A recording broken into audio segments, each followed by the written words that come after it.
Hello students, अस्सलाम वालेकुम। Welcome back to my YouTube channel. आज का टॉपिक इंग्लिश ग्रामर पे क्लोजेस पे मैं लेके आई हूँ।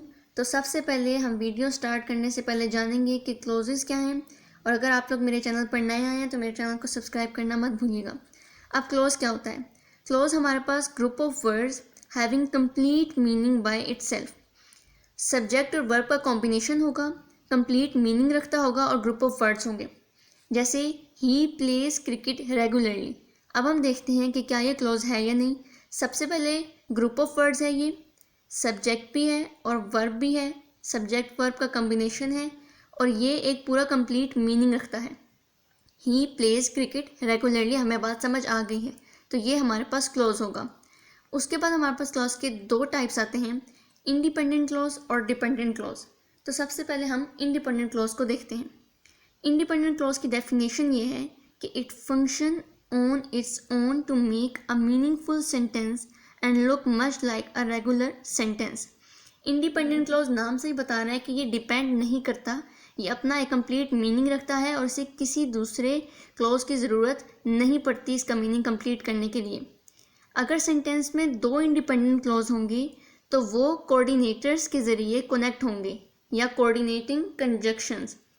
इसको इस तरीके से भी आप लोगों ने याद किया हुआ है, fan boys, F four, A for and, N for NOR, B से बट, O और, Y yet and S for so.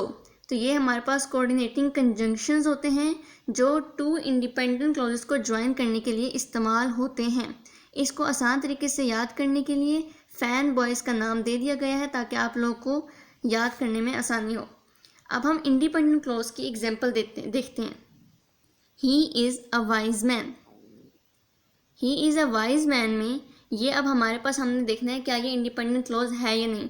तो इंडिपेंडेंट क्लॉज के हमारे पास क्या रूल्स था कि ये एक मीनिंगफुल सेंटेंस बनाएगा, सब्जेक्ट वर्ब का कम्बिनेशन होगा और ग्रुप ऑफ वर्ड्स होगा। तो he is a wise man, हमें एक बात समझ आ रही है। इसी तरह सेकेंड सेंटेंस है आई लाइक माई फ्रेंड, ये भी एक कंप्लीट मीनिंग रखता है, ग्रुप ऑफ वर्ड्स है, सब्जेक्ट और वर्ब का कम्बिनेशन है। अब जिस तरह मैंने आपको बताया कि दो इंडिपेंडेंट क्लॉजेज अगर हमारे पास आ जाएं तो हम उसे कोऑर्डिनेटिंग कंजंक्शन से ज्वाइन करते हैं। तो I want to buy a phone, ये एक कंप्लीट मीनिंग रख रहा है, ये एक इंडिपेंडेंट क्लॉज है। आई डोंट हैव इनफ मनी, ये भी एक कंप्लीट मीनिंग रख रहा है, ये भी इंडिपेंडेंट क्लॉज है। अब दो इंडिपेंडेंट क्लॉजेस को जब हम कनेक्ट करेंगे तो हम फैन बॉय या फिर कोऑर्डिनेटिंग कंजंक्शंस का इस्तेमाल करेंगे। तो इसमें मैं बीच में लगाऊंगी but. I want to buy a phone but I don't have enough money. I want to buy a phone भी कंप्लीट मीनिंग रखता है और I don't have enough money भी एक कंप्लीट सेंस है। तो ये दोनों इंडिपेंडेंट क्लॉजेज हैं, इनको हमने कनेक्ट करने के लिए कोऑर्डिनेटर्स का इस्तेमाल किया है जो कि है बट। अब हम डिपेंडेंट क्लॉज की तरफ चलते हैं। और एक और बात कि इंडिपेंडेंट क्लॉज को हम कोऑर्डिनेट क्लॉज भी कहते हैं। अब क्योंकि उसमें कोऑर्डिनेटिंग कंजंक्शंस का इस्तेमाल होता है तो उसका दूसरा नाम कोऑर्डिनेट क्लॉज भी होता है। अब डिपेंडेंट क्लॉज पे हम अगर चलें तो इसकी डेफिनेशन है, it can not function on its own because it leaves an idea of unfinished, it is also called subordinate clause. एक तो ये है कि ये मीनिंग नहीं रखता, ये अकेले कोई मीनिंग नहीं रखता है, इसको किसी दूसरे क्लॉज की ज़रूरत पड़ती है इसका मीनिंग कंप्लीट करने के लिए। और इसको सबऑर्डिनेट क्लॉज भी कहते हैं क्योंकि इसमें सबऑर्डिनेट कंजंक्शंस का इस्तेमाल होता है। और इसी तरह इंडिपेंडेंट क्लॉज को कोऑर्डिनेट क्लॉज कहते थे क्योंकि उसमें कोऑर्डिनेट कंजंक्शंस का इस्तेमाल होता है। अब इसमें हमारे पास 3 पॉइंट्स हैं कि dependent clauses help the independent clauses to complete this sentence. अब हमारे पास एक डिपेंडेंट क्लॉज होगा, वो इंडिपेंडेंट क्लॉज को हेल्प करता है सेंटेंस को कंप्लीट करने के लिए क्योंकि ये खुद कोई फंक्शन कोई मीनिंग ऑन इट्स ओन नहीं रखता। अब सेकंड पॉइंट है, ये पॉइंट्स आपको जब हम अब एग्जांपल्स करेंगे तो आपको और मज़ीद क्लियर हो जाएगा। A dependent clause alone can not form a complete sentence, वही जो हमने डेफिनेशन में कहा कि ये एक कंप्लीट सेंटेंस खुद नहीं बना सकता, इसको एक इंडिपेंडेंट क्लॉज की ज़रूरत होती है। अब थर्ड पॉइंट हमारे पास है, subordinators are use to connect, DC stands for dependent clause to another clause. ये मैं आपको बता चुकी हूँ कि इसमें सबऑर्डिनेटर या सबऑर्डिनेटिंग कंजंक्शंस का इस्तेमाल होता है, इसलिए सबऑर्डिनेट क्लॉज भी कहलाते हैं। अब हम इसकी एग्जांपल्स की तरफ चलते हैं। व्हेन आई वाज ड्राइविंग, ये हमारे पास क्या कंप्लीट सेंस रखता है? क्या इसका हमें मीनिंग समझ आ रहा है? व्हेन आई वाज ड्राइविंग नहीं आ रहा। क्या व्हेन आई वाज ड्राइविंग? तो इसके लिए हम साथ एक इंडिपेंडेंट क्लोज लगाएंगे इसके मीनिंग को कंप्लीट करने के लिए। I had an accident. अब देखें, अब ये मीनिंग कंप्लीट हो गया। When I was driving complete meaning नहीं था, कोई सेंस नहीं रख रहा था, ये हमारे पास डिपेंडेंट क्लोज था, डिपेंड कर रहा था। इसका मीनिंग कंप्लीट करने के लिए, इसको एक कंप्लीट सेंटेंस बनाने के लिए हमने साथ इंडिपेंडेंट क्लोज लगा दिया, तो ये एक पूरा कंप्लीट सेंटेंस बन गया। When I was driving I had an accident. एक और इसी तरह हम लेंगे, हु स्टोल माई पर्स। आप वीडियो को पॉज करें और खुद इसके साथ कोई भी इंडिपेंडेंट क्लोज लगाएं ताकि इसका मीनिंग कंप्लीट हो जाए। हु स्टोल माई पर्स, तो हम इसके साथ लगाएंगे I know the man who stole my purse. अब देखें, हमने एक इंडिपेंडेंट क्लोज लगाया, तो ये डिपेंडेंट क्लोज जिसका पहले कोई मीनिंग नहीं था, ये इनकम्प्लीट था, ये एक कंप्लीट सेंटेंस बन गया। अब हमें मीनिंग पूरा समझ आ सकता है कि I know the man who stole my purse. मैं उस बंदे को जानता हूँ जिसने मेरा पर्स चोरी किया, वरना हु स्टोल माई पर्स समझ नहीं आ रहा था। अब आगे डिपेंडेंट क्लोजेज में हमारे पास 3 टाइप्स होती हैं, नाउन क्लोज, एडजेक्टिव क्लोज और एडवर्ब क्लोज। अब हम इसकी तरफ चलते हैं। Noun close is a subordinate clause which functions as a noun in relation to the main clause। अब noun clause को subordinate clause क्यों कह रहे हैं? क्योंकि मैंने आपको बताया कि डिपेंडेंट क्लोजेस में सबऑर्डिनेट कंजक्शंस का इस्तेमाल होता है, तो ये सबऑर्डिनेट क्लोज ही कहलाती हैं। और डिपेंडेंट क्लोज की टाइप्स में नाउन क्लोज है, इसलिए इसे भी हम सबऑर्डिनेट क्लोज कहते हैं। नाउन क्लोज अब हमारे पास नाउन के तौर पर फंक्शन करेगा। अब हम एग्जाम्पल्स को देखेंगे तो मज़ीद क्लियर हो जाएगा। पहले एग्जाम्पल को देखते हैं। I understand that prices have increased।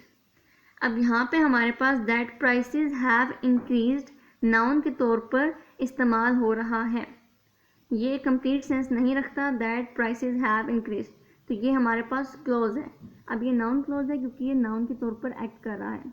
अब देखें, ऑब्जेक्ट ऑफ वर्ब अंडरस्टैंड, यहाँ पे जो हमारे पास वर्ब है अंडरस्टैंड, ये जो नाउन है ये ऑब्जेक्ट के तौर पर एक्ट कर रहा है।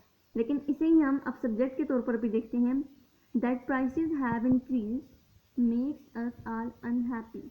अब यहाँ पे ये सब्जेक्ट के तौर पर एक्ट कर रहा था और यहाँ पर ये ऑब्जेक्ट के तौर पर, ये कंप्लीट सेंस नहीं रखा। That prices have increase makes us all unhappy. अब यहाँ पर एक टिप दूंगी आप लोगों को कि नाउन क्लोज में हमारे पास ये वर्ड का आंसर करती हैं। जैसे I understand what that prices have increase, तो आपको पता चल जाएगा कि ये हमारे पास नाउन क्लोज है। इसी तरह सेकेंड सेंटेंस में देखते हैं, मेक्स अस ऑल अनहैप्पी।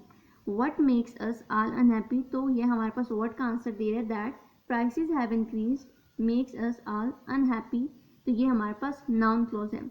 अब हम एडजेक्टिव क्लोज की तरफ चलते हैं। Adjective clause means clause that act as an adjective. नाम से बता रहे कि एडजेक्टिव के तौर पर एक्ट करेगा। और एडजेक्टिव क्या होता है? दैट मॉडिफाइज अ नाउन, जो नाउन में मीनिंग ऐड करे उसे हम एडजेक्टिव कहते हैं। एग्जांपल्स देखते हैं।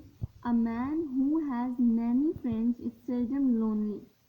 अब हु हैज़ मैनी फ्रेंड्स, ये हमारे पास मैन को यानी नाउन को मॉडिफाई कर रहा है, इसीलिए ये हमारे पास एडजेक्टिव क्लोज होगा। This is the woman whose daughter has won gold medal.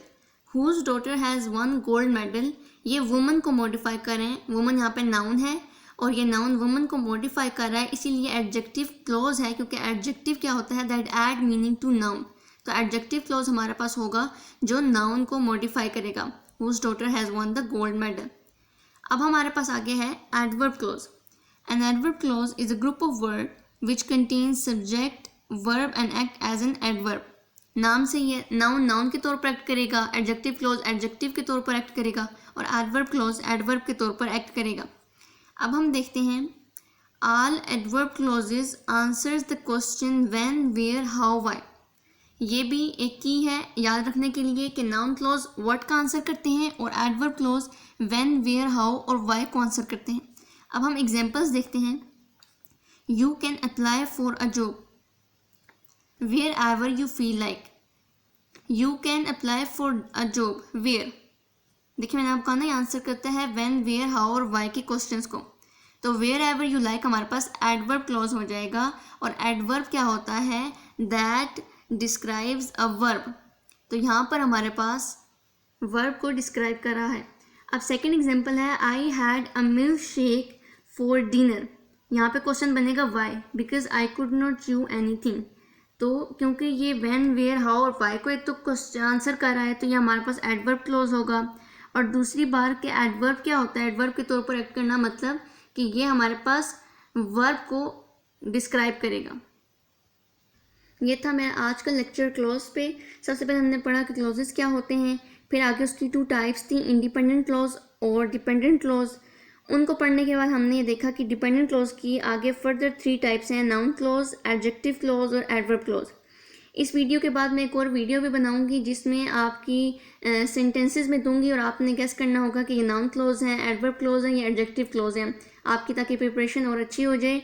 तो उम्मीद करती हूँ आपको वीडियो पसंद आई होगी। अगर आप लोग मेरे चैनल पर नए आए हैं तो चैनल को सब्सक्राइब करना मत भूलिएगा। अगर वीडियो पसंद आई है तो लाइक करें और बेल आइकन के बटन को प्रेस करें ताकि मेरी नई आने वाली वीडियो सबसे पहले आपको मिले। अल्लाह हाफिज़।